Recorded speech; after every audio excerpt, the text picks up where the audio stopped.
अध्यात्म जगत में मेरे भाई बहन वसुदेव जी को माना गया है शुद्ध अंतःकरण। वसुदेव अर्थात शुद्ध अंतःकरण और देवकी अर्थात सूक्ष्म एकाग्र बुद्धि अध्यात्म जगत में। अब वसुदेव जी की यहाँ भूल थी। वो जो शुद्धांत अंतःकरण है तो शुद्ध अंतःकरण तो परमात्मा से ही संबंध बनाता है, ज्ञान से संबंध बनाता है, लेकिन वसुदेव जी ने संबंध किससे कायम कर लिया? अहंकार से। कंस माने अहंकार, अहंकार से उन्होंने संबंध जोड़ लिया। वसुदेव जी यद्यपि विवाहित है, लेकिन जब कंस ने ये प्रस्ताव रखा तो वसुदेव जी बड़े प्रसन्न हुए और उनको लगा कि कंस की बहन से मेरा विवाह होगा तो समाज में मुझे गौरव मिलेगा। कौन है जी ये महाराज कंस की बहनोई साहब है, ऐसा लोग कहेंगे। लेकिन शास्त्र कहता है कि सुखी होना चाहते हो तो 3 का त्याग करो। ध्यान दीजिए, पुराणकार कहते हैं 3 का त्याग कर दो तो सुखी हो सकते हो। क्या क्या? तो पुराणकार ने कहा अभिमानः सुरापानम, अभिमानः सुरापानम, गौरवम घोर रौरवम, प्रतिष्ठा सुकरी विष्ठा, त्रयं त्यक्त्वा सुखी भवेत्। प्रतिष्ठा सुकरी विष्ठा, त्रयं त्यक्त्वा सुखी भवेत्। पुराणकार कहते हैं सुखी होना चाहते हो तो 3 का त्याग कर दो। अभिमान का सुरापान की तरह त्याग कर दो। गौरव ये तो रौरव की तरह है और प्रतिष्ठा सुकरी विष्ठा की तरह है। अब थोड़ा और इसका विस्तार कर देते। देखो, स्वयमेव आपको गौरव मिल रहा है, बड़ी अच्छी बात है, लेकिन उसके लिए उद्यम न करें कि मुझे गौरव मिले। कई बार हम न जाने क्या क्या उलूल जलूल करते हैं कि थोड़ा गौरव मिले मुझे।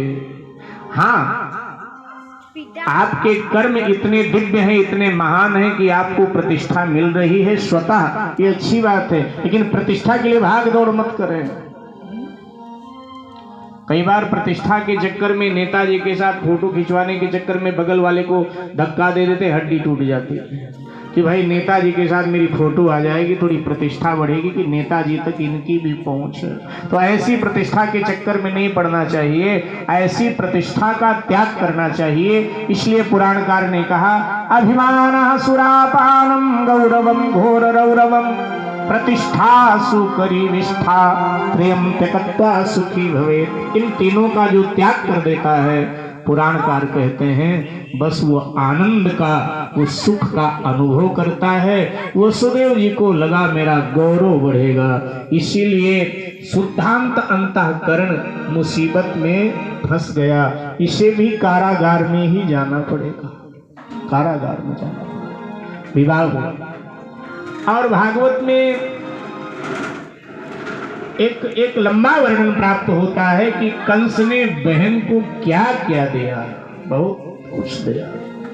और अब दुल्हन के वेश में देवकी विदा हुई।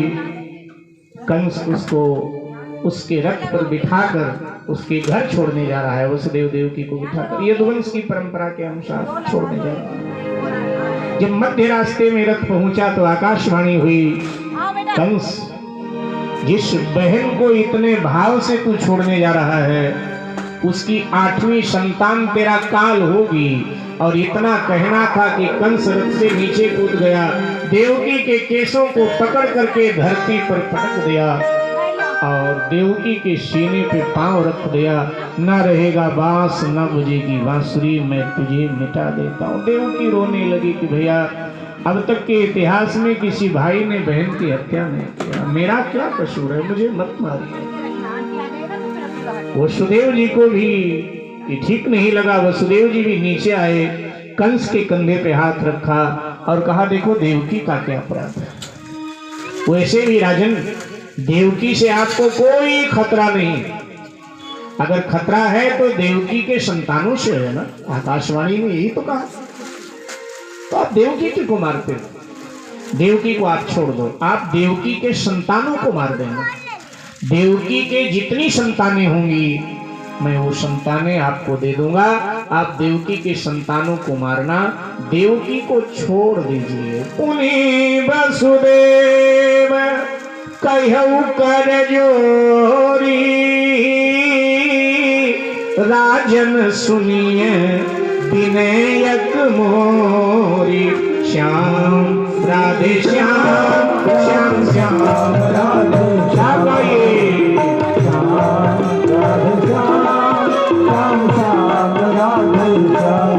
हाँ पुनि वसुदेव कहु कर जोरी, राजन सुनिए विनयक मोरी। श्याम श्याम राधे श्याम, श्याम राधे श्याम, श्याम श्याम राधे श्याम। सब श्रुतया को हम पे लीजिए, जीव गान या कहूँ निप दीजिए। श्याम राधे श्याम, श्याम श्याम राधे श्याम, श्याम राधे श्याम, श्याम श्याम राधे श्याम, श्याम राधे श्याम, श्याम श्याम राधे श्याम, श्याम राधे श्याम, श्याम श्याम राधे श्याम। ठीक है, कहा कि ठीक है मैं आपकी बात मान लेता हूँ, ये तुमने उचित बात कही, लेकिन देवकी को तो मैं छोड़ देता हूँ, लेकिन तुम दोनों को तुम्हारे घर नहीं जाने दूंगा। तुम दोनों के लिए हमारा कारागार है। और वसुदेव देवकी के हाथ पांव में हथकड़ियां बेड़ियां जकड़ दी और कारागार में डाल दिया दोनों को। आप कल्पना करें, विचार करें, कृष्ण का मिलना इतना सहज नहीं है, सरल नहीं। कितना सहन किया,